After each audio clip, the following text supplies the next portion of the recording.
And we are live. What's going on, people? Welcome to another episode of the Off the Ball podcast with me, your host, Chris LeBron. We are brought to you by the Off the Ball Network. Got a great show today. Got a lot to talk about today because today so a lot of news coming out as we go on with the day, and I had a bunch of stuff lined up to talk about, but we got to talk about you know the topic that's kind of brewing, and it's not Tom Brady retirement. It felt like that was like a week ago now, and that happened today. Officially, he retired. But I got a couple dope guys with me today, a first timer today. So, and as the show goes on, we might have some more people popping in and out. So, we'll introduce them as they come. But of course, I got with me my VP of the Off the Ball Network, Mo Up in Flames Murphy. What's going on, brother? What's good, bro? It's been a minute. It's been a minute since we've been on the show together. So, I'm glad. Hey, the wife finished her homework in time. Operation Stay at Home Dad is brewing, but I was able to make the show. So, I'm definitely glad to be on here. Yes, sir. Yes, sir. And first timer, my guy Brett. What's going on, man? What's up, Chris? Thank you so much for having me on, man. Love being a part of the network. Love hopping on all the shows with you guys. It's always a great time, and excited for this one today as well. Yes, sir. Yes, sir. And like I said, we got a lot to talk about. So let's get right into it. Let's not hesitate. Obviously, we just heard about the news about Brian Flores, and he is suing, a few teams in the NFL for racial discrimination. And I believe it was the Dolphins, the Giants, and I believe the Texans. The Broncos. Sorry about that. The Broncos. In this suit, alleging that uh, especially with the Giant situation, and we saw the leaked text and all that, and allegedly just, that they just used the Rooney Rule. They know who their guy was. Giants obviously hired Brian Daboll as their coach, and they just used him just because to follow the Rooney Rule, and so obviously, some really damning, allegations, for the NFL and some of these teams. So, Mo, I'm gonna start with you, man. What was your initial thought when you heard about this, and then just give me your feeling about this? I mean, yeah. So it's developing. So it's tough to, we're probably 2 to 3 days away from really facts and hearing the insiders and what they got, what information, as we're doing the show, more information is going to come out. More people are going to speak on about it. But initially, bro, I don't think for me, it's not an organization thing. So it's not a look at the Giants in the wrong way, look at the Broncos in the wrong way. Obviously the Dolphins, I think to me is the focus in the NFL because, we talked about it pre-show. Bro, Brian Flores had 2 winning seasons back-to-back over 500, went 10-6 and missed the playoffs, goes 9-8, just misses the playoffs. When you go 10-6 and miss the playoffs, that's very unfortunate. I mean, a time when I talk about 10-6 and miss the playoffs, I remember back when the Bucks went 10-6 with Josh Freeman, missed the playoffs. That's not a common theme in the NFL. That's usually when the NFL is at its best, you go 10-6 and miss playoffs. Then you go 9-8, you go on a win streak. And we kind of all thought that he secured his job. He got fired. Then we saw that, him and Stephen Ross didn't agree. They collided. Some of his tactics people didn't love. The Patriot way isn't meant for everywhere except probably New England. Not everybody, especially when it's not resulting. It's easy to go the Patriot way and coach that way when you're winning championships, when you're playing in conference championships, when you're winning multiple playoff games in a season. Easy to be solely focused on football, stay tight. But then you see that basically he feels like he was wrongfully fired. And then he was only interviewed because of the Rooney Rule. Like I've always said, the Rooney Rule literally shows the racism in the NFL, period. When you have to put Isn't that crazy though? Not to cut you off, but isn't it crazy that they have to have a rule in place that you have to interview a minority coach? I think that's absolutely absurd that you have to, that has to be enforced. Just think about how crazy in a league where 75% is African American. It is crazy that you have to enforce this. It's crazy. Yeah, and so I've always been opposed to the Rooney Rule. Not that it shouldn't be a rule, but it's the fact that you're in a world, even in 2022, where that has to be a rule. You have to give a black coach instead of like teams really doing their due diligence. And then the problem is it seems like black coaches, you get an opportunity and then you're done. Like, you go back to being a coordinator or whatever. We've seen it. Look how many great coordinators there are that were former head coaches, black coordinators this year that were former head coaches, didn't get that second opportunity. But then you kind of see a common theme that the white coaches get recycled. You know what I'm saying? So you seen Jason Garrett had got fired. Granted, he went to a coordinator, but he got picked up like that. It was no hesitation. The Giants went and got him. Even Giants fans didn't agree with that move. Let's just be honest. Like, you thought he would have been away for a year just like any other. But so to have that rule to me is already goes to his point that he's trying to prove. And we know how this is going to pan out. To be honest, no matter what he wins, it's going to be a win for the community, for the culture if he wins. But it is going to be a personal, I won't say loss. It's a personal sacrifice. He made a statement that he understands what's coming with this sacrifice, what blackballed out the league. You saw it with Colin Kaepernick. I have my thoughts on Kaepernick as far as being blackballed. He was a bad quarterback when he also decided to do this. So I'm not fully sure he necessarily got blackballed. We could always, but he knows like this might be the end of his coaching career in the NFL. It really might because he did this. But at the same time, like great people have to make sacrifices. Somebody has to lose for others to win. That's just how it is in history, period. You go to history, not even sports history, just history, period. You got to go to war for the advancement of the future. And somebody got to win, somebody got to lose, and it changes the outcome for everything 20, 30 years from now that you're not thinking about. So I salute Brian Flores for really going out on the limb and doing this. I mean, how much substance he has per each team, I don't know. We don't know that yet, but, it's definitely a salute to Brian Flores for even going out on that limb and knowing what he's sacrificing, like knowing the possibility that this could be it for him. He could never coach. That could be his last job. He may never have a spot in the NFL, but if he's willing to lose it, then, I definitely support him in this. This is something that there's kind of no room for at this point. And we're in 2022. Like, we're trying to move past racism, and it's like there's always a block, especially when it comes to sports. Like you said, 75% of the athletes in the NFL are black. You ain't got a single black owner. You got what? One black GM, two to three black GMs. We got one black coach as of right now. We got one, and that's because he's been winning. But it's like everybody else gets fired. We have white coaches who have been recycled and have 3 or 4 jobs. Josh McDaniels was a bad head coach once already.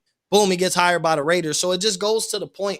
He does have some substance that this is a problem, but it's like, when will the NFL finally give in and just finally realize that we're wrong? Maybe there's some reparations, some reprimand from it. Like, eventually the NFL is going to have to take ownership because this does become a thing every few years if somebody does go out on the limb. So eventually the NFL is going to have to sit back and realize what they did wrong. Yeah, man. It's definitely a wild situation going on right now. Brett, how you feel about this? I mean, I said it pre-show. I was very surprised when Brian Flores got fired from Miami because, I thought he was really changing the culture there, offensively, defensively.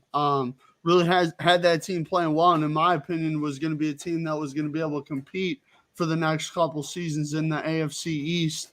And as well, I was surprised he didn't get hired right away. I mean, we just saw what this guy did over the last 3 seasons. He's got connections with Bill Belichick. He's obviously one of the better coaches in this league. I've heard nothing but good things about him through guys on social media, players, all the above. So I was very surprised. I think it should be about picking the best candidate for me, in my opinion. And I think there's a lot of great black coaches out there. I point to one in Kansas City. I mean, Eric Bieniemy. Like, the job that he has done with that team and not gotten a shot to. Yeah, you don't even hear his name. Like, you don't even hear his name being mentioned. Like, I haven't heard his name. I mean, maybe you guys have heard his name being mentioned, but I haven't heard him even get an interview. Like, and there's coaches that were in the playoffs. Like, we see Brian Daboll. There's other coaches that during the playoffs have been getting interviewed, and haven't heard his name once in one job.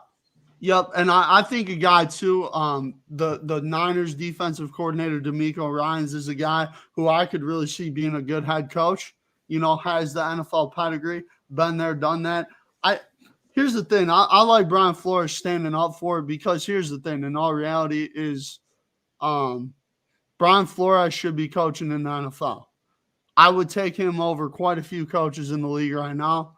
And it's as simple as that. And really what it comes down to for me is, like I mentioned, pick the best candidate. And there's a lot of great black coaches out there. I just named probably the two of the best candidates in Flores, Bieniemy. Also, another thing that I found interesting was with the Texans. I believe his name's David Culley. You guys can correct me if I'm wrong there. Yeah, I but believe that's his name. He came in. He had one year, and that's it. Like, with how dysfunctional the Texans have been, I would have liked to see him get more of a chance and an opportunity. Oh, he was dead man walking from the minute he got hired. Like, it felt like his only thing was bring Deshaun Watson back. Like, they hired him because of his relationship with Deshaun Watson, and his job was to convince Deshaun Watson to want to stay in Houston. Obviously, with the allegations, it became tough. There's no one that could have convinced him to play. To stay there. Out. Like, the relationship was damaged. So, but that was there. And then at the same time, what the Houston Texans could do is say, we did our due diligence. We had a black head coach. We tried it. It didn't pan out. When really, I think he had a fairly successful season based on everything he was going against. I mean, it's just like Dan Campbell. Like, I think those guys were thrown into the Wolves with nothing to win with and had a semi-successful season. In my opinion, they did better than you thought. Like, you definitely thought the Lions were a one-win team, maybe even winless. Definitely didn't see the Texans winning a single game. Davis Mills steps in. There's a lot of aspects, but he did better. He played the hand he was dealt, and he survived. I feel like he earned himself another year, but he was a dead man walking. We said that when he got hired. I remember talking about it. He had no shot. He had no shot. It kind of felt like he was just there to be a placeholder until they could find someone, because it was just a dysfunctional situation that I don't think they could have gotten someone long term without knowing what Deshaun Watson was. So they're like, all right, for this year, let's just get him in here, and guys want a head coaching job.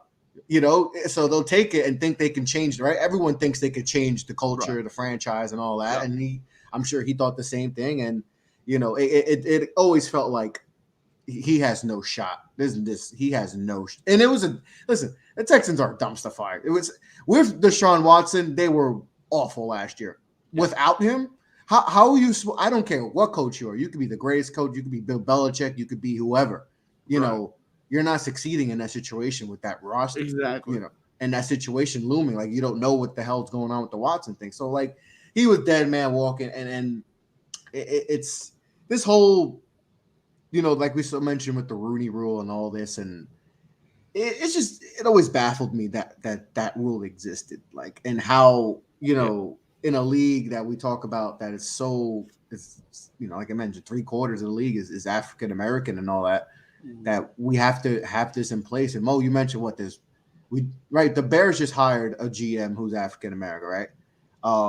Brian Poles. Brian Poles, right? City. From he came from Kansas City. He's the Bears. I can't think. I think what is there another one? I think the Vikings, right? They hired someone. Yeah, they hired a black GM. I can't say his name. Yeah, I don't remember his name and all that. But that's it. And then head coaches, like we said, there's Mike Tomlin. That's it. It's a crazy situation. But what do you think happens with this? And do you see changes being made in the process, or does the NFL just like, all right, we're just gonna? They just released a statement. It is what it is. It's typical, NFL talk, and I don't think anything's gonna be done about it. Because like I said, they have the Rooney Rule, so like, we have, there is a process. It comes down to the team hiring who they want. So, do you think any changes come of this? Chris, I actually think that there could be, and here's why. Is again, going back to my point about Brian Flores, he's so well respected within the league and within the team circles that if he brings it up, I think some people might take notice, take note, all the above.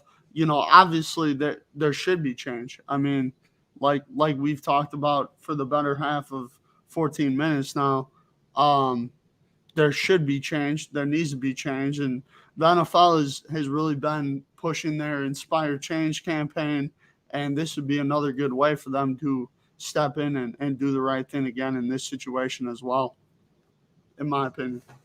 Mo, any changes Yeah, you think that? no, because and that's not that Dunk brings every good point of that there should be. We can make the case that there should be, but here's the thing: when change comes, you change. It's an admit of wrongdoing, Right. Do it regardless. exactly. Like it's bro, we all have had girlfriends. I'm married. Chris, you got your girl. So when change comes, something needs to change between y'all. Somebody changes because they sit back and realize how they've been operating is wrong. Mm-hmm. Therefore, we're dealing with racism. So it's going to take owners, the NFL as a whole, to sit back and be like, maybe we have been operating with a racist mindset, whether it was intentional or unintentional. I think it's intentional. Let's just be honest. It's older white men. That's the world we live in. They grew up in different times. They adapted to different measures. But if change comes, it's admitting wrongdoing. And do you really think we're in a world where people admit that how they carried themselves was racist, but I am going to change? I don't think so. Like, does Brian Flores win the lawsuit, win some money? Possibly. But is that going to change? Are we going to go from 1 to 15 black head coaches? No. Are No. we going to ever have an opportunity where it's 50-50 and they at least have to fail for them?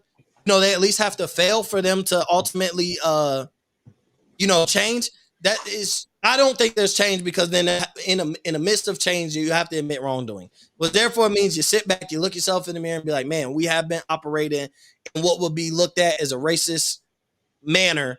And nobody's gonna do that. Let's just be honest. Like, how many people you won't do that? So I don't think there will be much change, but at least not immediate. I don't think there'll be immediate change. I'll say that. But 20, 30 years from now, because that's how history goes. Something somebody does, they have to be a pioneer or something. And the effect comes 30 years from now.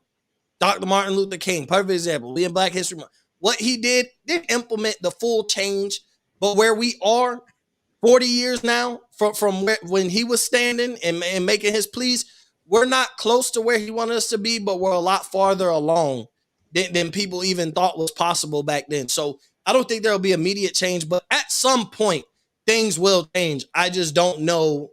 I can't put a timeline, a year number, or anything about when that full change will be in effect. Yeah, well, we'll see what happens. Like I said, I agree with you guys. Like, I don't agree with you, Mo. I don't see much changing and all that. Like, we're not going to see an uptick in GMs and especially ownership. I think that's another thing, is the ownership thing is not having any. I think the only minority is Khan, from the Jacksonville Jaguars, and that's it. But we'll see. I don't see any major changes happening. I think, this is we're gonna see what happens with this, but this is huge. We'll see if anything happens, and if Coach Flores, if he even gets, he might have Kaepernicked himself. Like you said, Mo, he might have Kaepernicked himself, where like he might not ever get a head coaching job again. So, but this might be for the greater good long term. So we'll see what happens. It's a crazy situation. But the other news that happened today that's kind of got swept under the rug, Tom Brady officially retired. Obviously a couple of days ago, ESPN broke, I think Jeff Darlington and Schefter broke that he's retiring. Heard that, it's not official yet. Today he announced on Instagram he retired, that he's retiring and step away from the game of football. Well, obviously he's had a legendary career. 22 seasons, 7 Super Bowl championships, 10 appearances, 3 MVPs, 4 or 5 Super Bowl MVPs. We can go on and on about the accolades. That could be a whole hour and all that. But just give me your thoughts. Did you see this coming? Did you think, this was it? I certainly didn't think it was it. I thought he would give it one more year. But just give me your thoughts on TB12, hanging it up and making it official. Like, it's the end of that quarterback era where we had, some of the greats, Tom Brady, Peyton Manning, Drew Brees, that era of quarterbacks. We still got Aaron Rodgers, but we don't know what his future is too. It's kind of looming too. So, just give me your thoughts on TB12, retiring. Brett, you go first. So I kind of was shocked by this. Now, when they lost to the Rams, I thought for sure he'd come back. I'm like, Tom Brady's not going out like this. He's not going out losing a football game. Like, it's just not in his competitive spirit, competitive nature. Especially in the divisional round. And then a couple of days removed, you started seeing him talk about family and his kids and about his wife not wanting him to get hurt or, feeling sad when he gets hit, all the above. And then it was kind of like, okay, there's a possibility. And then I started hearing from guys like Rappaport and Schefter and all those guys that, hey, this is a real possibility. And I started really thinking to myself, well, Brady might hand it up. Like, he's 44. He's proved everything. He has nothing more to prove. He's the greatest of all time already. But I think what really drove this decision was just his family. I just think he thought it was time. And sometimes, guys, it's everyone loves to go out on top. When you retire from a career, you always want to be at your best still or close to it. You might not always be at your best when you go, but you want to be close to your best and still playing at a very high level.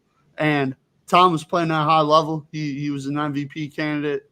Could obviously win MVP. We'll see who wins that coming up here next week. But I think it's the right time for Tom. He's played 22 seasons, has nothing left to prove.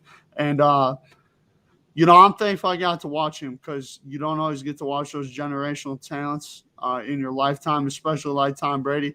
I don't think there's going to be another quarterback like him.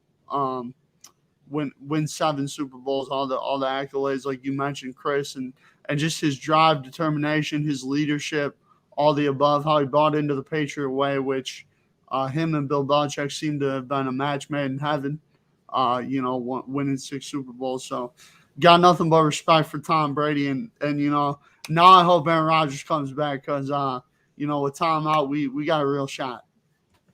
Yeah. Oh, I forgot you're a Packers fan. All right, so I'm gonna talk about A-Rod in a second. So Mo, how you feel about the GOAT? Finally hanging it up. Did you see this coming? And just your thoughts on his career. I mean, no, I didn't see it coming for the simple at first because I'm like, man, this dude deserves a farewell tour. This dude deserves to announce that I got one more season coming, and wherever he plays, obviously the home games in Tampa, the road games, he deserves that standing ovation, that appreciate greatness. Because, farewell tours are starting to become a common thing for legendary players. Like, obviously, Kobe got one. And then you start, rest in peace, Kobe. But, like, you appreciate the fact that you got to say that goodbye to Kobe on his way out, especially under the circumstances now that he's no longer with us. But do you think football is different than, like, with basketball? Because, you see, like Kobe's farewell tour. I don't know. I feel like in basketball, guys like that are more appreciated than in football. Like football is such a team. Like everyone is about their team and all that. Yeah, and I don't know if he would get that same love that Kobe. And plus, Kobe also knew like the farewell tour was different because his team was not good. Like, and so there was no distractions. Like it was just you just appreciate what Kobe did and whatever Kobe did. Like Tom Brady is still in win now. Like I don't think he cared about like what the fans think and all. Like all he cared about is adding another ring to that finger. Like I don't think he cared about all the pompous, the circus and all that. I think he thought that was actually would be a distraction in a way because every team's gonna do this big thing, this big tribute video, or to give him a Rolls Royce with TB12 on it, or have a bald eagles fly in a TB12. So like something crazy like that. I don't think he wanted. I think he just wanted to play football, and like I think this is the way he really wanted to go out. So I'm sure that's how he wanted to go out. Obviously, he went out however he wanted to go out. But I mean, this is a guy to talk about led the league of pass yards this past year, led the league of passing touchdowns. He wasn't done. Now, if done to him is like, I don't think I can win another Super Bowl, then by all means. But football is different, but Tom Brady is different. Like Tom Brady isn't a legend that we've seen before. Like Peyton Manning, when Peyton Manning left, he left out on his high horse, ultimate ending to a great career, leaving out on the Super Bowl, right? But when Drew Brees left, you kind of seen like, dang, I know he would have rather went out different. But with Tom Brady, it was like, up until that last game against the Rams, we didn't even really know. We weren't hearing until that week that there was rumblings of people close to Tom Brady thinking that he was going to retire. So it's like, even still, we kind of knew the end was coming for Drew Brees. We saw the end was there for Peyton Manning. He wasn't playing well. We knew, the end was there for Peyton Manning. So with Tom Brady, we're like, you're still playing at an elite level. I can't see you being done. Like, I can see you reaching your goal of 45. He would hint to us he feels like he could play till he's 50. Do I think that was realistic? Probably not. But 45 would have been one more season. And I think Brady could have competed and had a shot at the Super Bowl. Now, I know it's tough. When you don't win a Super Bowl again, it's tough to get all those guys, those aging veterans and stuff, to take pay cuts. The price goes up. Godwin tore his ACL, and he's up for a contract. The whole debacle with AB. Like, I fully understand that. But, like, bro, if anybody in the NFL deserves a farewell tour, it was Tom Brady. Like, and that's, to me, that's period, point blank. Like, if anybody in the league deserved a farewell tour, it was Tom Brady. He reached a level of greatness that, like, we probably will never see it again. We might see somebody come close, but 7 Super Bowls, 10 Super Bowl appearances, what was it, 14 or 15 AFC championship appearances, all-time leader in what, yards, touchdowns. Like, what he did was, you would have, if I told you I was writing a book, you still would have said, bro, you got to make it a little more realistic than that. If I told you I was writing a book about a guy who's going to win 7 Super Bowls and make it, you'd be like, that's not even realistic. Like, I don't even know if that's an enjoyable. It's a fairy tale story. Like, it really is. And that's why, listen, I get heat because guys, I rock with Tom Brady heavy. Like, that's my guy. And even though I'm a Giants fan, like, I don't know why people always like get mad that I rock with TB12 so hard. Like, but I always fell in love with Tom because of the story. Like this dude was a 6th round pick, was 4th string quarterback. Like, we all know 6th round picks don't have room for error. Like, you throw an interception in a practice, you're gonna get cut. You have no room for error, and especially when there's the quarterback in front of you. The number 1 quarterback of depth chart was a number 1 overall pick. Just got paid $100 million and just took his team to the Super Bowl not too long ago, right? Before that, a few years, right? When they played the Packers in the Super Bowl. So, like, he had a gauntlet to try to even have a shot to be the backup. He was 4th string. They carried 4 quarterbacks.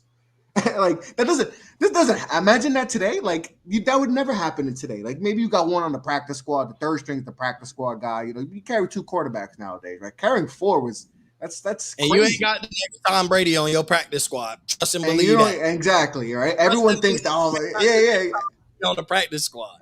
Exactly, and that's the crazy thing. And it's like, he fought through that, then fought his way to being the backup. And then we all know what happens.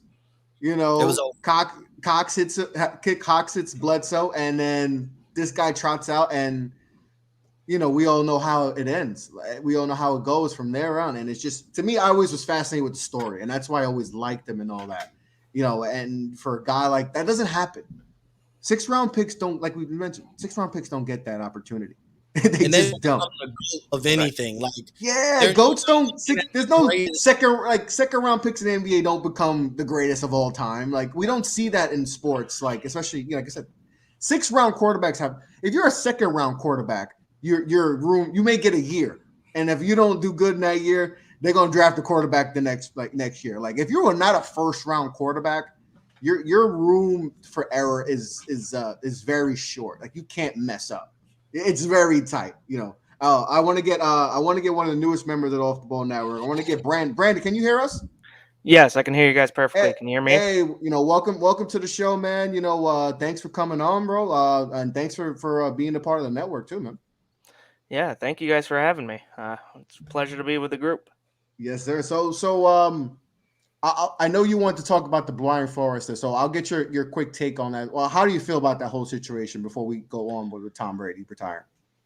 Well, first off, I was kind of looking at it from two perspectives. I was looking at it from a team perspective, and I was also looking at it from the organization as a whole. First off, I just want to say that I'm completely on his side. I feel like that he Mhm. has a case here. However, in my opinion, just from what I've seen over the years, when other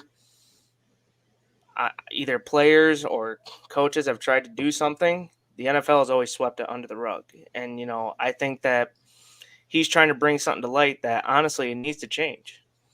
I mean, we Yes. don't really have any diversity really in the NFL, and it's true. I mean, we have a Especially bunch in of front offices and like higher positions, and like we all know, like on the field, we see that, but like in the front offices, coaching, we're not seeing that, especially and ownership too. We're not seeing that. yeah, and that's honestly the part that it has been bothering me for a while. I thought that there was a bunch of candidates this year that should have been hired for different head coaching positions that deserve the job, and instead they get outmatched by either an old backup quarterback or an old head coach that honestly got 2 seasons, had an awful season, and all of a sudden they're hired again. Yeah. So really, I think that he has a case. It's just I have a feeling that when it comes to the NFL and the organizations as a whole, I feel like that this is going to be another thing that's going to get swept under the rug. He might make some money off this. However, Mm-hmm. from what I've seen in the past, chances are his head coaching days are probably numbered from here. Yeah, and And that's the and that crazy and that part. and that and that's going to be the worst part because he actually brought a little bit of culture to the Dolphins. And I know I was hearing Mo earlier, saying that you got to bring certain cultures and you got to adapt and I thought he did a great job with the Dolphins. It's just the pieces weren't falling. Yeah, and I just think with the Dolphin situation, and I think the owner wants his guy. We all know who he wants, right? He wants Jim Harbaugh. He wants Harbaugh. Oh That's yeah, it's obvious, right? And he could say, "Well, no, I don't want to take him away from Michigan." Blah blah blah blah blah blah blah. Nah, that's all BS. When he did yeah, that press conference, what last week? Did Jim? No. We all know you want him, and you're gonna try. You heard, and then the Vikings. He heard the Vikings might get him, and it's like, no, he wants him full, and so like yeah, Flores kind of may have been a lame duck. It didn't matter what Flores could have done this year. It might have just been kibosh. And then obviously the bad start didn't help Flores. Obviously ended the season well. I remember they won 8 out of 9. Like they ended the season really well, and that's with inconsistent quarterback play. Wide receivers banged up and all that. The offense, offensive line not being good, run game, inconsistent. So, yeah. But you know, even with that banged up team, we all sat there and we thought, okay, Miami has a chance. We all sat there and exactly, thought yeah. they had a chance to make it.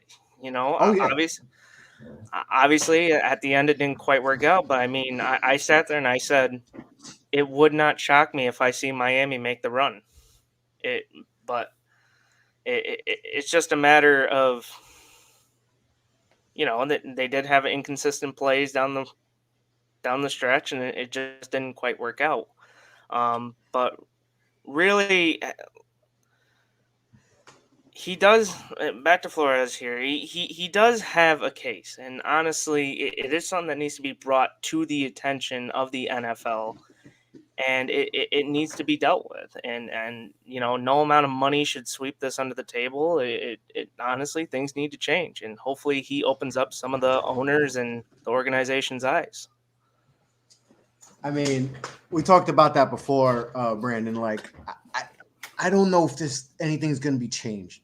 I don't see it. The NFL operates at their own accord, and I just don't see any major changes happening. And that's an unfortunate thing. And then we mentioned the Rooney Rule. Like, it's crazy that there's even a rule like that in place. Like, you better, like, I'm telling you, like, you guys need to at least interview one minority coach, even if you know who your coach you want. One, you have to interview. Like, it's kind of crazy that that's even a rule. Like, that's like, Right. like it's crazy. Like any other field, like that would be like crucified. Like, what? You have to. This is a rule. Like you have to. Like, even if like it's crazy, but we'll see if anything happens. But how do you to go about Tom Brady and all that? How do you feel about his career? And did you see the retirement coming? Now, honestly, I did not see the retirement coming. I was kind of in the same boat with Mo. I thought that he's going to be like, I got one more run left in me. Yeah. Let whatever team I go to load up.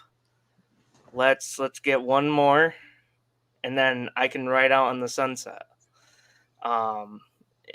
It would have been great to see him play one more season. However, the retirement did not shock me. I honestly saw it coming. With just the way that he said, I haven't made a decision yet, but from what I saw, it looked like it looked like he was done. Just from the playoff game itself, to me it looked like, okay, he really has nothing left to prove. I mean, what else does he have left to prove? He's played 22 seasons in the NFL, most passing touchdowns, most passing yards. He got it all, Brandon. He got it all. He has it all.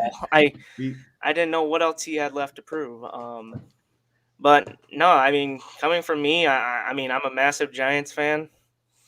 And just to see him go, honestly, I could say he's one of the greatest of all time. Oh yeah, there's no doubt. There's no doubt He's about the that. greatest of all time. He is the GOAT. I think and then people always bring up talent. Obviously he's not the most talented quarterback, right? There's a billion more talent, but his resume speaks for itself. That man has the resume that you can only dream of, like all the Super Bowls and all that. He has more Super Bowl appearances than every team, in the NFL. So it's he had a great career. It's sad that he's gone, and we're seeing that end of that. That all these great quarterbacks, but 22 years, he did everything. Hell of a career. First ballot. I mean, did Jeff really say if Tom Brady first ballot Hall of Fame? I still remember him posting that. Is Tom Brady first? I remember. I don't know if he was joking. He was joking. It was of ill intent. Are you sure? I was scared. Yeah. I almost had to bring him to the office and be like, Chris, we need to talk. Chris, I was scared. I had him on my show on Sunday, and he I believe he said Tom's the first ballot Hall of Famer. Okay. He was just, Jeff. Scared. I was scared for Jeff. I was scared. I had to talk. Going. No. Yeah, Jeff likes to get people riled up. Oh, Jeff had first me ballot. I'm like, Jeff. Wait, are we questioning? This man should be in the Hall of Fame right now. They just even have to wait 5 years. You don't need that knock from the big dude. The big dude that knocks on the door. The NHL put Gretzky in right away. That's Michael Jordan shouldn't have to wait to be in the Hall of Fame. It's all right, just go. You're in there. Guys just sport. And there's just Brady has hit that. He's that guy in that sport. Well, bro, what are we waiting on? Are we just waiting so that he'll stay? And I won't say he'll be irrelevant, but I'm saying, are we going to give him his time of relevancy and remembrance? 4 years from now? Just to appreciate, bro, just let's do a ceremony this summer. You know what I'm saying? His own ceremony by himself, inducted. Give it to him in Gillette Stadium. Allow him to go back and stand next to Belichick and Robert Kraft and. Let's remember about Belichick. He may not want to stand next to Belichick. They'll be fine. They'll be fine. Yeah, Belichick will be fine. Belichick and Brady will stand up next to each other whenever that happens, Chris. I can promise you that. Just put both of them in the Hall of Fame together. Just put both of them in the Hall of Fame together. Honestly, dude. While he's still coaching, while he's actively coaching, he's going in the Hall of Fame too. So honestly, almost what are we waiting on? That's just my thing. What are we waiting on? That's facts, Mom. Brady announced on his Instagram, he thanked the Buccaneers, thanked the ownership, but there was a team he did not mention. Okay, so I don't know. I know. Let me get to it, and I understand that because he is technically retiring from the Tampa Bay. Yeah, but Tom Brady knows what he's doing. He knows what he's doing.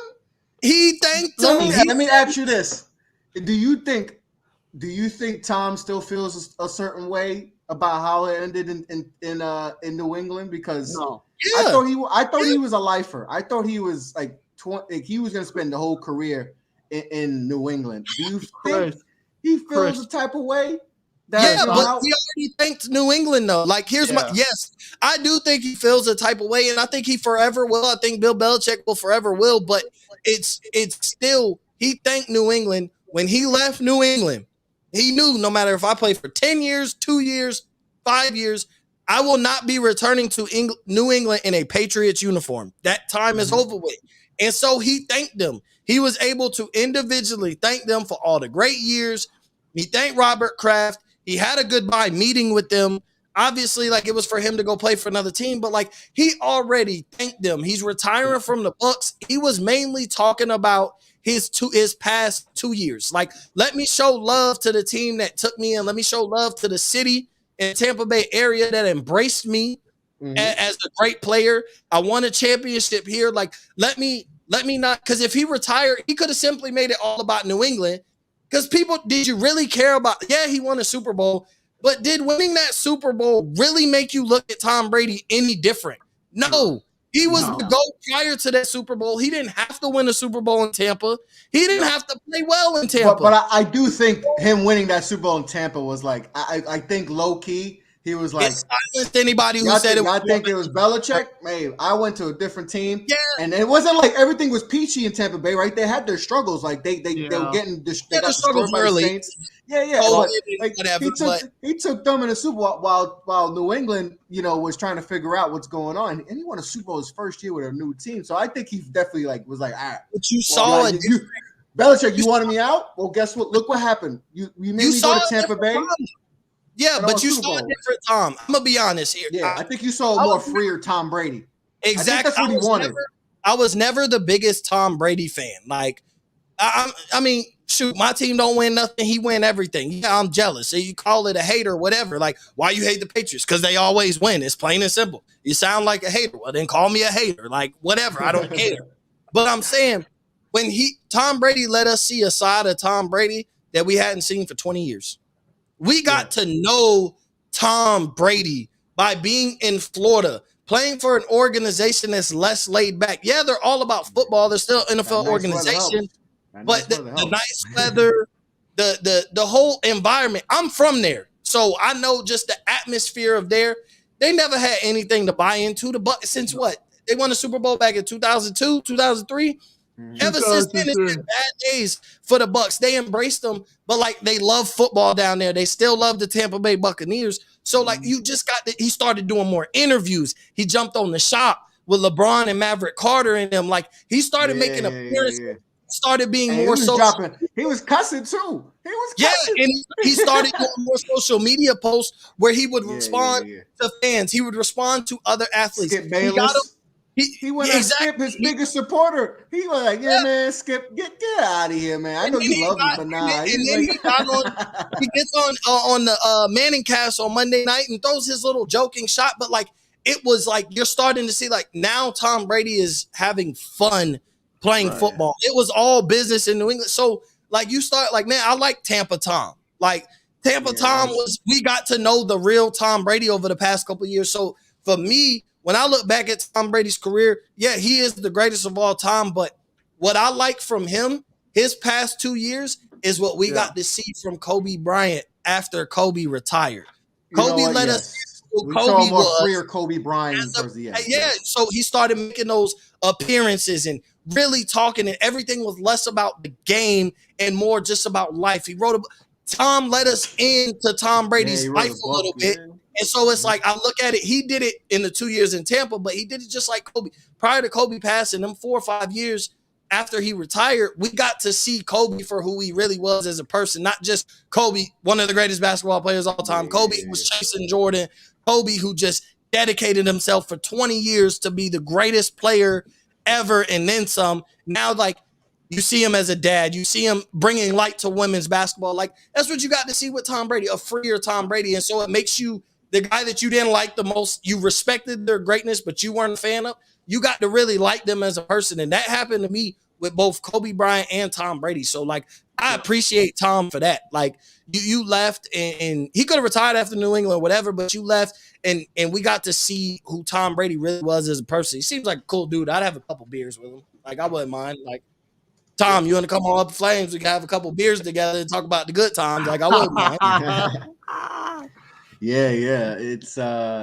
It's we saw a freer Tom Brady, that's for sure. And I think that's what he wanted, right? When you're in that system in New England, you're winning championships, and obviously that's the goal, right? You want to win championships and all that, but it's a very tight knit, ship. It's very military like you can only do that for so long before you get burnt out. And I just feel like he needed that change to go down south and enjoy the nice weather and just be more free, right?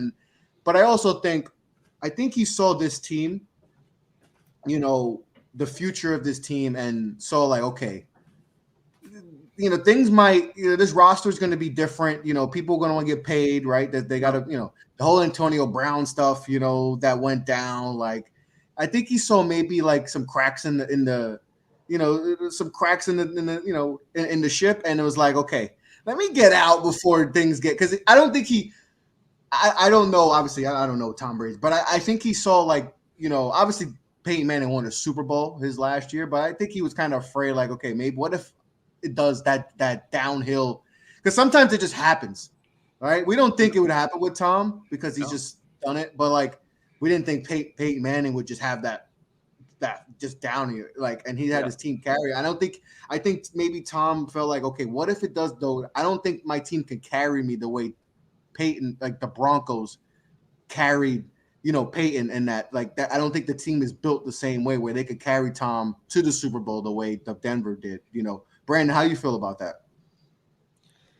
Well, the way that I always saw Tom Brady in New England versus Tom Brady in Tampa Bay, I mean, when Brady was in New England, obviously he's got to be held to a higher standard, because if you're working under Bill Belichick, it's work every single day.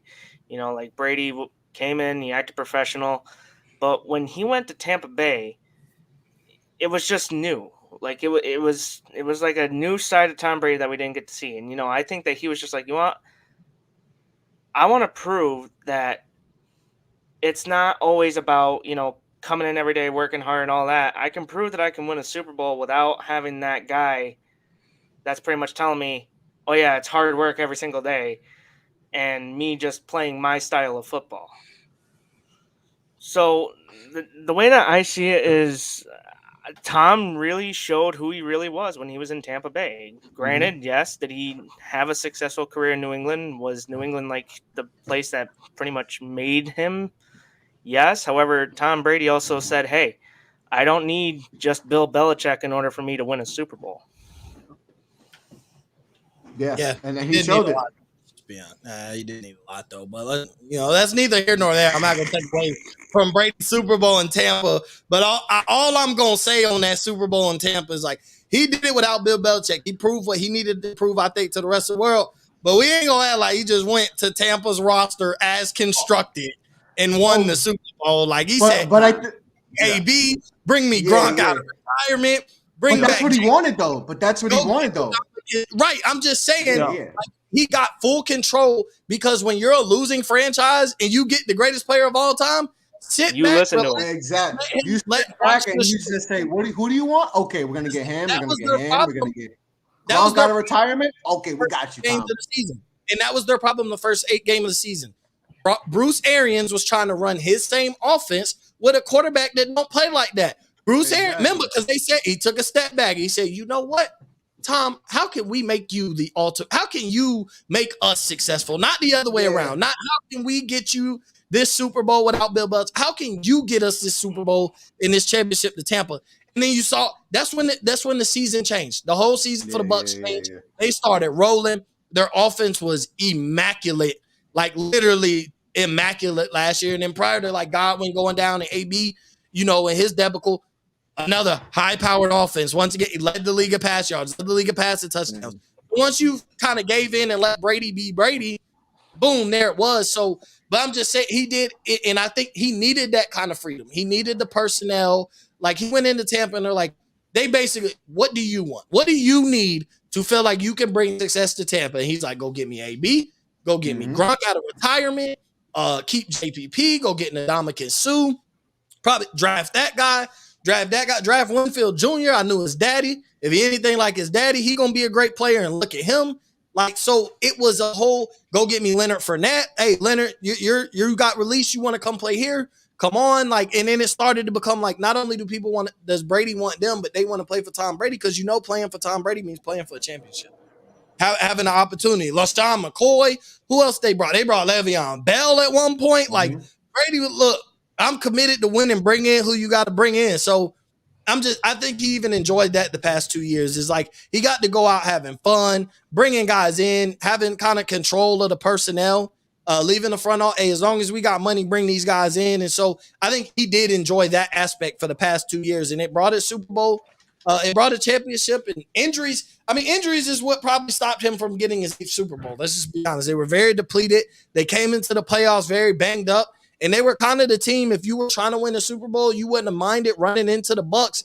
Yeah, it's Brady, but at the same time, like, you're not playing a Brady at full strength with a full strength roster. So I think injuries is what, and then he looks and it's like, guys have become too expensive.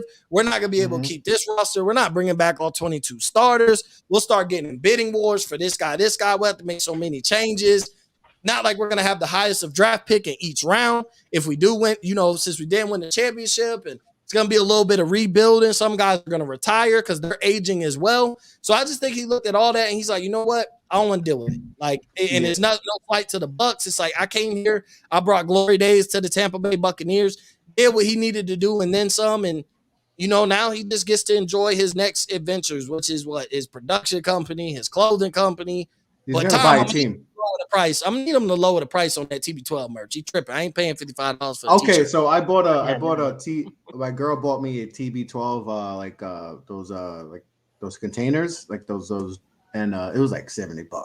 It's a little expensive. TB12. Maybe you can lower the price. Bro, athletes need to start doing that. They need to go to Shark Tank. You go to Shark Tank and lower the price. Yeah, they need to start learn. They need to start learning who their fans are. They fans are not other athletes. I'm a loyalist. I'll die for him. I'll die for him. Come on. It's regular people with regular jobs that ain't paying $90 for hoodies, $110 for workout shirts. Like, bro, lower the price, bro. You got to be competitive with Nike if you want to make some real money. Like, I buy a Nike t-shirt. If I pay $50 for a TB12 t-shirt, I'm sorry. I'll try to support it. I look and I'm like, bro, I'm not paying $90 for a hoodie. That's for a lot of people. Like, but yeah. I also think the wife, we all know how the power of our girls and wives are, and I just think she was like, "That's it, no more. You can't do this no more." Like, what else do you got to prove? Especially when he has nothing else to prove. That's my thing. I can see if he had won a championship at Tampa, but he probably was looking like, "What do you got to prove? Like, you won a championship, you got 7 Super Bowls, you are the greatest quarterback." At the end of the day, the one thing we know he is, you are the greatest quarterback of all time. Probably the greatest football player of all time, but just depends on the angle you look at from the team standpoint, whatever. But he is the greatest quarterback of all time. He is one of the greatest, most accomplished athletes of all time, and his legacy will live on forever. He's on the Mount Rushmore. Our grandkids will know about. Our grandkids will know about Tom Brady. Like, he's left that kind of legacy. He is Michael Jordan. He is Serena Williams. He is Michael Phelps. He is Usain Bolt. Like, that's what he is to the NFL. So when you hit that point, that's why Usain Bolt called it quits. What else I got to prove?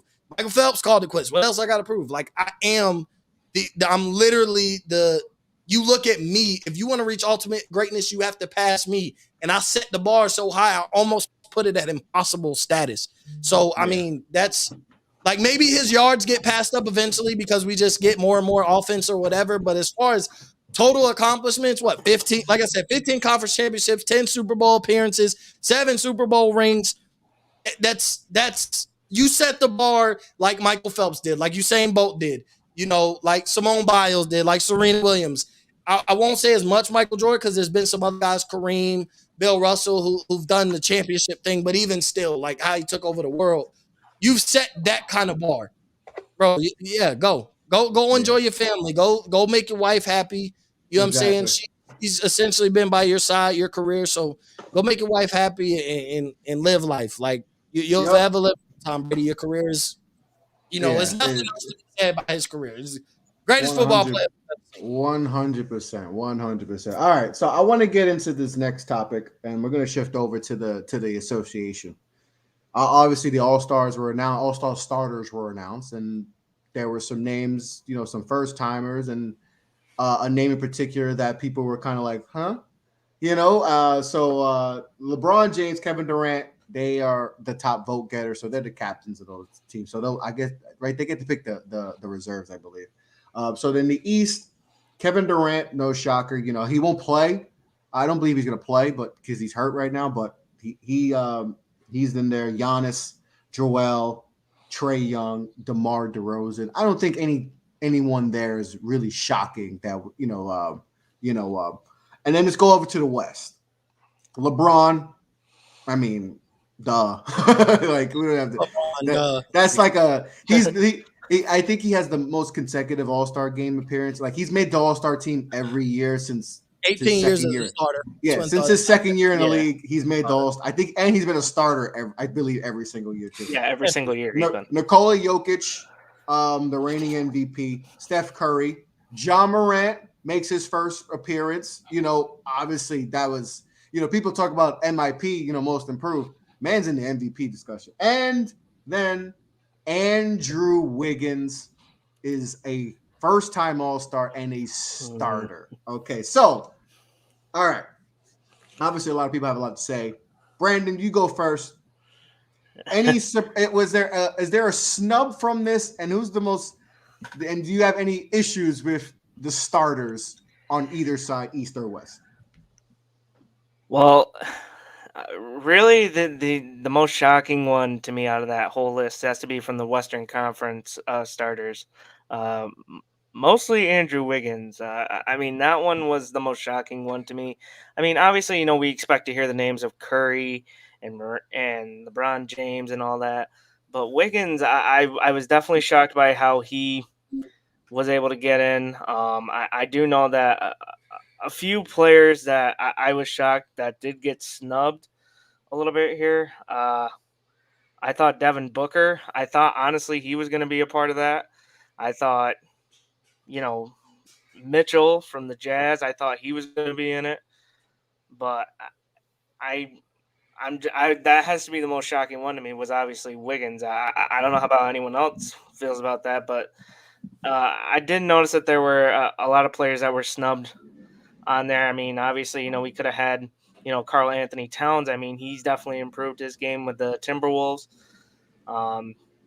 Definitely Rudy Gobert. I mean, chances are he's going to be a part of the reserves, I have a feeling. But definitely Wiggins was the most shocking one to me. Out of all of them, Wiggins was definitely the one. Yeah, and that's probably what most people are going to say. Brett, any shockers here? As far as starters, or who you think should have been, a starter? I think Darius Garland should have. I think what he's doing in Cleveland is very, very impressive. I saw a lot of people been talking about him as of late. I'm a huge fan. I'm a huge fan of Darius's, and I think he's one of the main reasons that Cavs team is, I think, a top 4 seed in the East right now, which is insane to say. Yes, very much surprising. Maybe the most surprising team in the NBA right this season. I think Wiggins, like in some ways, I think it's surprising, and in some ways, I think he deserves it too. Like he's worked his ass off to kind of find a good situation for him, and he's kind of taken his role in Golden State and kind of ran with it. But honestly, if I were to replace Wiggins with someone, I mean, I don't know how you don't have Devin Booker in there. I mean, the Suns are first in the West. They're balling. I think Chris, aren't they like 40-10 or something crazy like that? Like they are playing. They're playing absolutely tremendous basketball. Like they've shown that last year wasn't a fluke. Maybe people thought it was a fluky last year. They showed that. No, that wasn't a fluke. Like, no, we're for real. We're going to be contenders. Yeah, and I mean, I don't think any of the other guys I really don't have a problem with. I mean, Steph, LeBron, Giannis, Embiid, KD. I mean, all those guys. I kind of anticipated Ja Morant, like you said, Chris. Definitely going to win Most Improved Player. Definitely in the MVP conversation, in my opinion. But it looks like Mo's fired up over there about something. I can't wait to hear. That's why. That's why I had to keep Mo for last because I saw the facial expressions. Yeah. I was going to say, just from the facial expressions alone, this man was going to say this man is ready. Mo, first of all, your Miami Heat cost me a lot of money too, so that pisses I me know. off. I'm sorry. Like, to I'm this sorry. day. Hey, they're To my this- Miami Heat The too. fact they couldn't finish that out. Hey, Stop being on a random Tuesday night game. I tell you, and you'll be good with the dude, they Miami Heat. didn't have to foul. They didn't have to foul. I would have win money. I'm trying to win money here. I got to pay rent. They Betting on a cost me, Tuesday night dude. game. Triple overtime. Yeah, I was gonna Howard. say you must have had a heart attack at that triple overtime game. Oh, Brandon, I was stressed. Because I made the bet earlier, and not to get off track, but I would get off How do you track a think I little was? bit. I was yelling at the screen, telling them to I made the score. bet It was earlier. crazy. I didn't think any. I put an 18 parlay. Sometimes I just do it to do it, Mhm. and Yeah. I hit You on look back. everything. I had one hockey game. They came back 3-1. I was hyped because they scored like 8 goals in a row. They won like 9-1, 9-3. I was like, oh, I got a shot here. Miami. I'm like, oh, Miami should have this in the bag. Like, they're at home, blah, blah, blah. They're going good, right? They foul at the end. They go to overtime. I'm like, all right, happened again in overtime. It happens again. I'm like, and then when they lost, I was like, oh, sick. But all right, not to get sidetracked. Mo, all-star starters. We just announced it. I just told you who the starting 5 on each side. Talk. I want to hear what you have to say because your facial expression said it all. Obviously, I got a feeling what you're going to say, but I want to hear it from your voice. So all I'm saying is no, Devin Booker didn't get the shot, and no, not did even Donovan Devin. Mitchell. And here's what I'm gonna tell you: because they weren't eligible to be in the All-Star game as forwards, which therefore means if you're pitching for Devin Booker or Donovan Mitchell, they'd have to replace John Morant or Steph Curry. Okay. Devin Booker has a case for being, because of Phoenix being so good. You'd be like, how does the best team in the league not have a starter? Part of the All-Star game, especially when it comes to starters, is a popularity contest. Mm-hmm. Steph, obviously we know what he is. Ja, we see what he's becoming, especially being popular. Social media, they've been following him since high school. He's been that guy, Murray State, played with Zion, all that. He's a star, right? But they're not eligible to be forward. So therefore, they're not replacing Andrew Wiggins. Now, if we want to reverse and take how the NBA does it as a whole and just 5 guys, period, okay. Karl Anthony Towns has some substance, but he's not popular. People don't like Karl Anthony Towns. He's not top 10 in jersey sales. He's not even the favorite player on his own team. Everybody loves Anthony Edwards. Everybody don't love Karl Anthony Towns. He's been through a lot. He's playing great. Minnesota also ain't playing great basketball. They're barely at 500. Better than probably most thought, but still, they're a playing team. Andrew Wiggins has worked his tail off. Is he one of the 5 best players in the West? No. But when you talk about being eligible at the forward position, who was really going over him? Like, Golden State, you could say, deserve 2 players. They're playing absolutely amazing. Draymond wasn't there, so I really think it was because Draymond wasn't eligible. They put Andrew Wiggins in there. But it's 50% fan vote, players and GMs, 25-25. So the majority felt like Andrew Wiggins should get in. I get the Devin Booker and Donovan Mitchell, and if they were available to be shooting guards / small forwards, then I hear the argument. But they're only eligible as guards, so therefore they would have to have replaced Steph Curry or John Morant. Devin Booker has a case because they're the best team in the West and the best team in the NBA record-wise, but he's still like, he ain't been playing better than John Morant as an individual. He ain't really been playing better than Steph, but he's not more popular than Steph at the end of the day. Steph wins the popularity contest. Steph's been an MVP candidate throughout the season. Devin Booker has been really good on a great team. That's essentially, he is an all-star on a great team. These guys, outside of Wiggins, these guys are superstars. But I think Wiggins was just the way he's playing, the impact he has, he's earned this. And a lot of people will probably disagree but averaging 20 points a game, easily first team all defense again, went through it all in Minnesota, was counted out, and he finally found a place where he could succeed. No Klay Thompson, but no Klay, and Draymond's been hurt. Klay just recently came back, and Golden State still got the second best record in the league. And it a lot to do with Steph Curry, but who was next? Like, Draymond ain't averaging double digits in points this year. Like, we know he's the X factor for Golden State, but Andrew Wiggins has been that guy. He's been the guy to step up. We've seen him score 30 this year. We've seen him play absolutely amazing on defense. Like, he's been the number 2 option for Golden State. And so, therefore, when you look at Devin Booker being a really good player on a great team, an all-star caliber player on a great team. Andrew Wiggins has also been an all-star caliber. He plays small forward. Devin Booker doesn't. Like, to me, that's just what it comes down to. So when everybody was killing Wiggins, I don't know if y'all ever saw that interview, but y'all remember the interview with TMZ when they were interviewing Lil Wayne, and they were a list of top 5 rappers came out, and they said Gucci Man, and Lil Wayne was like, Gucci Man? Shout out my dog Gucci. That's how I felt about Wiggins. Like, Wiggins? Andrew Wiggins? Shout out Andrew Wiggins. That's my only thing is like when everybody just attack Andrew Wiggins about he shouldn't have been in there. It's like, well, he also isn't a backcourt player. So you would have had to justify Booker or Mitchell, you'd have to take Steph or Ja out. That's my biggest thing on why I think Andrew Wiggins should have got in. Karl Anthony Towns, I think, is the justifiable one, but like I said, he's not popping. Like, he's not famous. He's like, everybody knows him, but he's not likable. He's kind of goofy. Like, he's a great player. He's just goofy. Like, he's kind of lame. He sound corny. Like, I'm sorry, Cat. I'm not a Cat fan. I mean, he's a great player, but he's just corny, goofy, sound like, not your typical superstar player. And he's not even the most liked player on his team. Anthony Edwards is. And I don't even think that's close. Like, when you talk about fame and that's what being an all-star starter is. So I think Wiggins sneaked in there because you're like, who would you vote for? Who's going to get more votes, Karl Anthony Towns or Andrew Wiggins? Who would you like more? Like, at least you're going to acknowledge Andrew Wiggins, where Karl Anthony Towns, and then he's also known as a crybaby. And people don't like crybabies. He's called soft. He's called crybaby. I don't agree with that, but people don't like crybabies. People don't like anybody that's looked at as soft. So when you talk about the overall consensus, I think he's known to be soft and a crybaby around the league, from players, coaches, GMs, and fans. So I think he's just not a likable. I won't say he's not likable. I'll say he's not liked by a lot of the league, a lot of the fans. He's just not a fan favorite, where I think people kind of voted for Wiggins because you see what Golden State's doing. Obviously, Steph's playing amazing, but then, like, who's the next man up for Golden State? And it's like Steph and Ja are going to get more votes than D. Mitch and Devin Booker. So then when you're going forward in centers, like obviously Jokic and obviously LeBron, but then you start thinking after that, especially in the Western Conference, like, who was up next?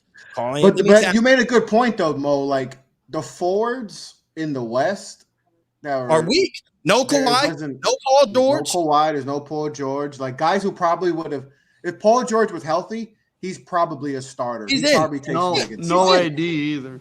No AD for the whole season. No, so, like, Paul George, that forward spot is weaker than we think. So, like, if you take away, because I think it's the narrative about Wiggins that people are like, oh, how is he an all-star? Like, it doesn't. People are stuck with the narrative of Andrew Wiggins. Like, he's not a dog, blah, blah, blah. What happened in Minnesota and all that. It's like, take away that. If you watch how he's played since he's gotten to Golden State last year, he played good. This year, he has played phenomenal basketball. Like, and I get, it's easier when you're playing with good players, blah, blah, blah. I get that. But he played his role really good. He's playing great defense, right? He's probably an all NBA first or second teamer, as is averaging 18, 19 a game, with Steph doing his thing, and guys like Jordan Poole stepping up and Lee and all these other guys have stepped up.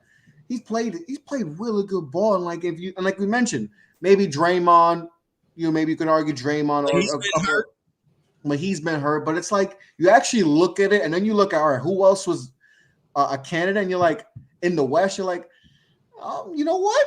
Wiggins' starter isn't like as crazy as people are making it out to be. And I'm like, and I get like people are like, he doesn't deserve it, blah, blah, blah, other guys. He put in the work. He's dealt with a lot, people calling him soft or whatever. He ain't this, he ain't a number one. Like, I kind of hate that he's not a number one. Like, there's only so many guys. There's only a handful of guys who are true, like, can carry the franchise type of guys. And like, if you can't carry the franchise, you're considered like you're not good. Like, and I always think that's just a silly narrative that people put on players. Like, this legit maybe LeBron James, maybe Kevin Durant, Steph Curry, maybe, like, that could truly like take us three and win go win the finals. Like, LeBron, maybe it's just LeBron James for all. If that's the case, then let's just let those guys play one-on-one with the jerseys on their backs and forget everybody else that can't carry a franchise and are just finding their role. Like, let's just let the superstars play one-on-one to determine what organization wins the championship. Like, if you look at all the teams in the West, you start the only person that has an argument, and like Brandon said, I give up Cat. That's it. When you look at Paul George got hurt, he's probably done for the season. Kawhi Leonard hasn't played this year.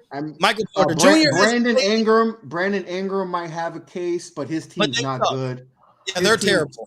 They're terrible. His team isn't good at all, so like that hurts him. I'm just looking out west, like look at the team. If people, like I mentioned, if people stop with the Andrew Wiggins narrative and actually look at, okay, who was a forward, right? Because like you mentioned, Mo, or center, they're like talking about like, oh, this guy got snubbed. Booker should, but like, remember it's forwards. So like you have to look at the forwards, and you look at the Western forwards. You're like, I mean, like Jaren Jackson Jr.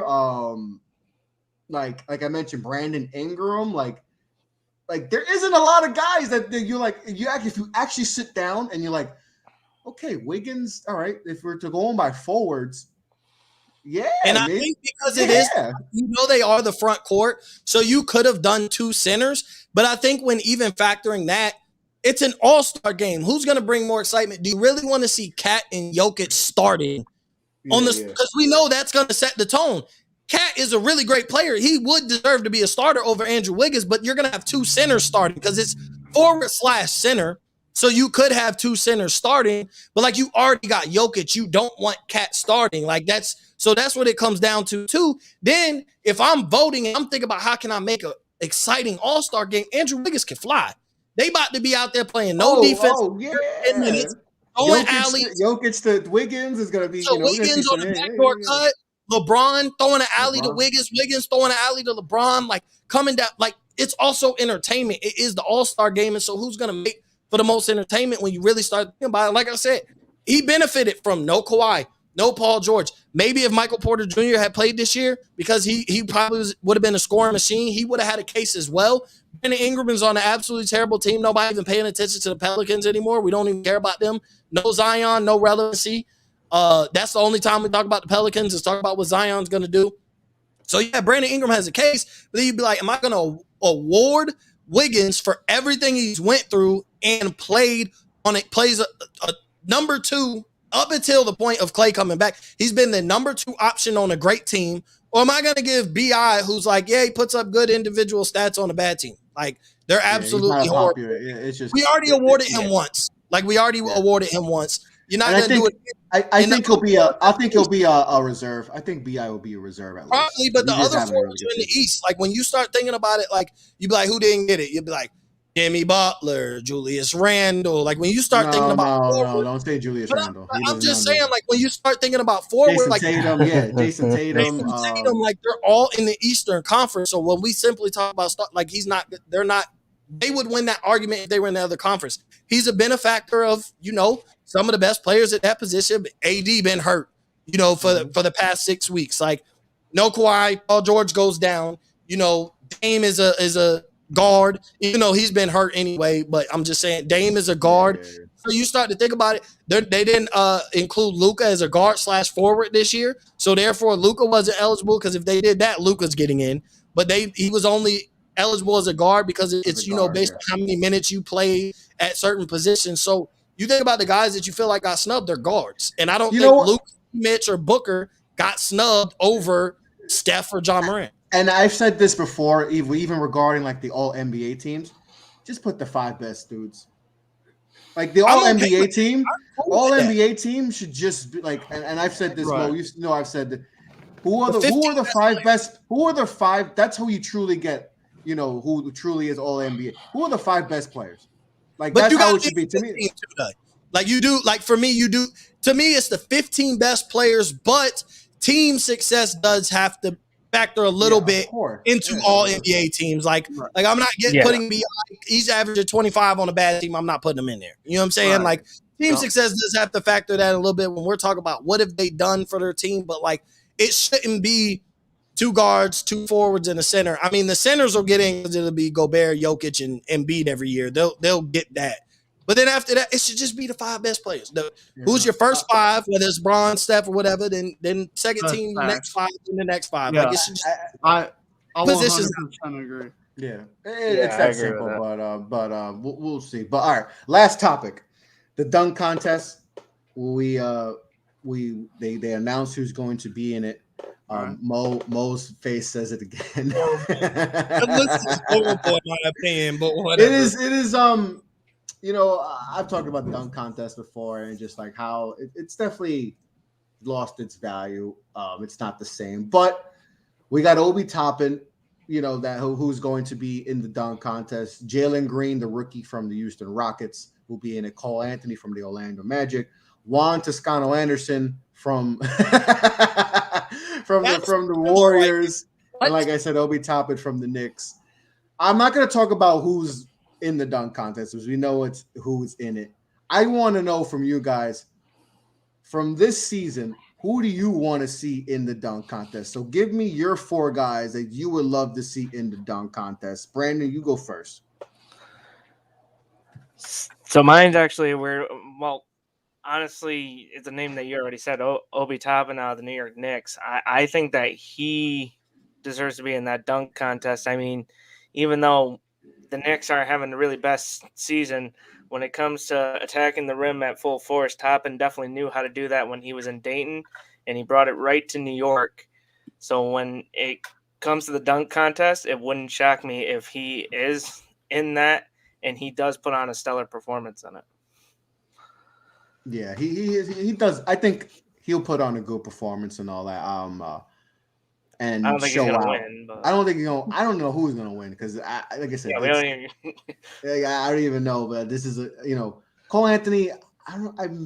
He's had some nice dunks, but I never thought of him as like I know he's had some creative dunks you've seen on his like high school clip and high school reel and all that, but I know Jalen Green got hops, so maybe he could surprise. I don't know about Juan Toscano. I haven't seen a lot of him in open space, how he could do it, so I don't know. So like, it's kind of questionable, but like, I guess this is who you're gonna get. All right, Brett, who would your 4 be if you had to pick? Who would my 4 be? You're Adam Silver. Whoever you pick has to be in it. So you pick the 4, and out of the league right now, like you pick Zach LaVine, Aaron Gordon, without a doubt. We got to see that again. We've seen that already. That's insane. I'd probably say Obi as well. Just because dude's insane. I was a big fan. He's had some good in-game dunks too, like through the legs. Like, and I was a big fan of his at Dayton. Yeah, and then like I don't know, like. Oh, I got mine. Okay. I got mine. I'm gonna say Anthony Edwards only because he's super creative. Okay. Ant-Man would be fun. Would be fun. I'm surprised they didn't try to get him in there. I'm surprised they didn't try to get him there. Here's the thing, Chris, is that I have never seen a dunk contest like 2016. So if you tell me Levine and Aaron Gordon are in there, and then you toss Obi, who's really good, pretty creative, and then Ant, who's also really creative, I think that's definitely more fun. That sounds like something I would personally watch. Yep, that'd be a dope dunk contest for sure. Mo, who's your 4? Is Juan Toscano-Anderson in your 4? God, no. So I'm gonna leave Zach LaVine and Aaron Gordon out of it. We've seen Zach LaVine enough. He already said he wouldn't do it, so I'm gonna respect that. The 2-time dunk champion doesn't want to, go for a 3-peat, so not 3-peat, but go for a 3rd title. So I'm gonna respect that. And I haven't been seeing the bounce that we've seen in previous years. I don't know if Aaron Gordon got it anymore. So I want to see Ja. Give me Ja. Ja got crazy bounce. Ja got crazy hang time. I think he could pull something. I love the little guys.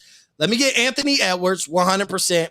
The hops he has. He's also a small guy. You got to think about the dynamic. A lot of bigger guys typically struggle in the dunk contest. I mean, but Dwight has won one. Aaron Gordon went, back and forth and arguably could have won that one. But a lot of times the bigger guys So I'm gonna put Obi in there for the big guys. Like I'm gonna put Obi Toppin in there, but I don't know how much more creative he could be. Like he putting it in between the legs in games. Like I don't know what much more he could do, but I'm gonna go ahead and put him in there.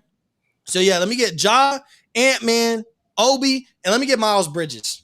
I think Miles Bridges has crazy bounce. I think he's been in a dunk contest before, and Miles Bridges was in a dunk contest before, like 2 years ago.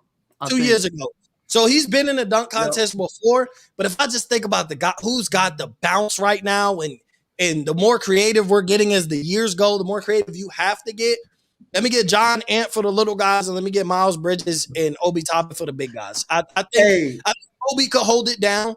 What he does in game, I do think he can hold it down. It's tough though, because I think the finals would ultimately end up being Ja versus Ant. Like it's just something about. I mean, Ant was about 6'5". He's not like he's small, but you know when those 6'6" and below guys get to flying, when a guy like John Morant who's 6'2", 6'3" gets to flying, it just looks a lot better. But I think even a Ja and Ant Edwards showdown in the championship could give us like close to Zach LaVine, Aaron Gordon, which I deem is the greatest showdown in dunk contest history. So those would be my 4 honorable mentions, like Donovan Mitchell. You know, he's been in it before, but I think D Mitch could put on a show. I guess if Zach LaVine said he would do it, then yeah, I'd bring Zach LaVine back. But I mean, Juan Toscano Anderson, I'm sorry. I mean, Cole Anthony got bounced, and he might surprise me, but this list, honestly, I'm gonna be honest. This list, I expect no type of entertainment from this dunk contest. I'm gonna be perfectly honest. I expect zero. Like they're gonna have. Yeah, I don't. I'm gonna watch it because I watch it every year, whether I know it's gonna disappoint me or not. But I have zero expectations. Jalen Green, cool. He's got bounce, but I almost think he's an in-game dunker. Like it looks good when you're dunking on people and stuff, but like. When you look at the hang time, like that's where Ja comes in. You get the hang time, that's where Ant Edwards come in. That's when you can get creative, is when you can get up there and hang at your highest peak. Miles Bridges, Obi Toppin, like those guys, it's when they hit their highest peak. How long are they up there? And I think those 4 would make for what the best dunk contest at least since 2016. I think that would be an entertaining dunk contest. Oh yeah, that'd be. I mean, like a dream dunk contest with guys in the league right now. It would be Ja, because Ja got crazy bounce. Yeah, Ja got crazy bounce.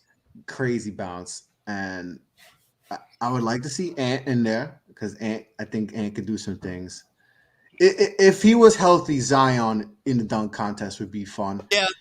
Yeah. And then to me, I'm sorry. The Kang. LeBron? You see the Kang in the dunk contest. Now you're for you want the 37-year-old LeBron? I want 37. I want 37-year-old, whatever, 38, 39. I want him in the dunk contest. You know, against Juan Toscano Anderson. No. I love LeBron. I just want him in one. 10 years too late. The only time we've seen him in a dunk contest was in the All-America, in the McDonald's All-America dunk contest in 03. We're 10 years too late on LeBron. We should have seen him in this. I don't care. I don't care. I want to see the Kang. I don't know if LeBron got the bounce, man. I don't know if he has the bounce in it. You want to get people to watch the dunk contest and be interested? Yeah. You get the Kang in there. Bro, people would respect LeBron. Okay, I'll tell you like this. If you replaced Juan Toscano Anderson for LeBron James, headline, Skip Bayless tweets on Twitter why LeBron now decides to do the dunk contest now. Why LeBron James isn't the GOAT. Because the GOAT won a dunk contest. Like he waited for the dunk contest until it was Cole Anthony. Like he didn't go against Zach LaVine or Dwight Howard or those guys. That's Skip, Mo. Skip Bayless tweeting it right live on Undisputed why LeBron decides to wait till 37 years old and I can't respect him. And now that Tom Brady's gone, I have to really emphasize LeBron James to make some money now. So, like, that's why Skip wanted to cry, because he knows half his money's gone now because he can't talk about Tom Brady. So, you know, no, I don't want to see LeBron James. We're 10 years too late. I'm sorry. I wanted to see him in when he almost promised us. He promised us. He did lie to us in Miami. Remember, he made that announcement. He's like, I'm gonna do the dunk contest next year. He said he did lie Everybody's to like, us. oh my God, LeBron James is finally gonna do it. And then next year, the list comes out. You're like, where's LeBron? LeBron, why did you do this to us? It was like JaVale McGee, Dwight Howard, and 2 other people that next year. I think Nate Robinson came in. I think that was when he did the kryptonite stuff. But it was like, where's LeBron? Told us. He physically announced to us that he was going to do it the next year. So yeah, I don't want to see. Yeah, he lied to us. But he'll turn into a princess real quick. I don't want to see. Yeah, I want to see the king in it. He'll be And princess. it's definitely too late. It's definitely too late. But I mean, what about the idea of doing like an old versus new type? Like have 2 teams where you have like old NBA stars versus new dunkers. The old dudes can't hang with the new dudes now. Do you see how some of these new dudes, man, are getting? Because who's the old dudes? What, LeBron? I mean, at this point, to have any type of chance, you got to consider Zach LaVine an old dude for the simple fact he's won 2 of them. Like he's got to be. I was gonna say. He's old at 25. Yeah, I don't think so. Like old, like I was saying, like old dunk contests. Yeah, you know, Amps, bring back Vince. Bring back Vince Carter. Yeah, okay. You know who I would like to see? You know who I would wonder if they would have any type of movement is Giannis. I wonder if Giannis would be able to do anything. I don't think right? Didn't he do enough. He was young. He was a lot. He was a baby, right? He was a baby. Like he was like 40 pounds lighter. He was like a baby bear. Yeah. A little different for Giannis. I think Giannis too big though. Yeah, but we thought that about Dwight Howard, and he won a couple. So yeah, I mean, maybe it'd be interesting, man. That's for sure. I don't think he has the movement for it. Like Dwight was a different type of athletic for his size. We kind of hadn't seen somebody that athletic that big. But like I just think Giannis, I don't think Giannis flies high enough. Like he's athletic and he does get up there, but I don't think he flies. Like he glides to the rim. He doesn't fly to the rim. So to me, that's a difference. I want to see high flyers. Like I wish Derrick Jones Jr. was healthy. Yeah, Donovan Mitchell was healthy. Like I'd love to see D Mitch back in it, but you got to get the guys that fly, not glide, because then that means they just getting there. Where the flyers is like above the rim. That's what you want to see. I think John Ant in a championship. Oh my God, with props and all that. Who knows what they gonna bring out? Young guys bragging rights, like the way their charisma is too. They would put on a show. They're guys that you put Ant and John there. They're putting on a show. They are literally gonna put on a show. I think, and then that's why it makes me wish Zion was healthy. Because imagine Zion in the dunk contest going against Ja, and like in the finals. Like imagine a finals of Ja versus Zion, the two potential, that'd be number one and the number 2 pick going at it in a dunk contest. In there, if we're gonna do that, let's do Zion, Mac McClung, and high school all mixtape, all mixtape team. let's bring the all mixtape dunk contest in and put Jai. Hey, Matt had some. He was crazy bounce. Crazy. Listen. Maybe it book by its cover, because you see Mag and you're like, man, he ain't got, and then he just comes and yams on you like crazy bounce. You got to leave the gym and retire. I think he'd be able to hang. He'd be able to hang. Yeah, definitely would. But it's better. That would be way better than what we're gonna get. But I'm rooting for Obi because that's my guy. That's my Knicks guy. So we'll see how he does. But guys, I appreciate y'all. This was fun. This was fun. I know this was last second, but I appreciate y'all, having the time, chop it up with me this last hour and a half. And we got to talk about a lot of things, the whole Brian Flores situation. We got talked about TB12. Obviously got into some NBA All-Star stuff and, had a great discussion with all that. And definitely can't wait to chop it up with you guys again. And we're definitely going to do this again very, very, very soon. But on that note, before we sign off, appreciate everyone who tuned in. Podcast will drop probably tomorrow. So before we sign off, guys, let's go around the horn and tell us, where people can find you on social media and if you got any projects coming on. Brandon, I appreciate you coming on, brother. Like I said, thank you for being one of the newest members of the network. I know you're gonna be doing some stuff for us. So let the people know where they can find you and what any projects you're coming up. You guys can follow me right on my Twitter at BWNradio12. Don't really have any exciting projects coming up at the moment, but I will promise you some more articles and stuff be coming soon. I do write for the Miami Heat basketball team. So if you folks want to check out some of my articles, they're usually posted right on my Twitter page. Sweet. Brett, first time on the show. Appreciate you coming on, buddy. We're excited to have you on. So what you got going on for? Thanks, Chris. Appreciate you for having me on. You guys can find me at Dunch Productions. That's where you can find our brand page, all the good things we're doing over at our brand type thing. We got the podcast cooking, Chris. We gonna be dropping some stuff here in the next couple weeks with draft content, some mock drafts, big board stuff like that. Also, we're having a big time Super Bowl show for about 3 hours on Super Bowl Sunday. So that should be a good time. And as always, happy to be a part of Off the Ball Network and everything you guys are doing over there. I'm looking forward to the future. Yes, sir. Appreciate you, man. Mo, what you got? Yeah, y'all can follow me on Twitter and Instagram _cheese15. Make sure you tune in on Dash Radio every Monday for Off the Ball Mondays, kicking off with me at 11 a.m. Eastern. Always basketball content there on Dash Radio on Nothing But Net channel. I plan on doing the show at some point. I don't really have a day yet. I'll just take it day by day. I'm trying to figure it out. But Thursday, make sure we skipped a week. Last week just kind of got busy between me and Stu. But Draft Capital NFL be back on Thursday at 7 p.m. Central, 8 p.m. Eastern. So make sure you catch that as well. We'll be talking about corners, wide receivers. The plan is to have Walker on as well. I love talking corners and wide receivers, so I'm definitely looking forward to that. So make sure you tune in to that, and also go to offtheballnetwork.com. Period, point blank. Go check out the articles. We're getting writers. We're growing, and if you're interested in joining Off the Ball Network, hit me up, hit Chris up, hit Jeff up, hit the Twitter page itself up, DM anything. We definitely got some key contributors, so we'll love to have more people on the team. Yes, sir. I appreciate all you guys, and shout out to all sponsors. Built Bar. Make sure to go to builtbar.com. Use promo code Off the Ball. They got some new. They got some churro bites that I can't wait to get on those. So make sure to go to Built Bar. Use promo code Off the Ball. We'll hook you up. Also to bet us. Use promo code Off the Ball. They will give you 150% off. Off. The addition of your initial deposit.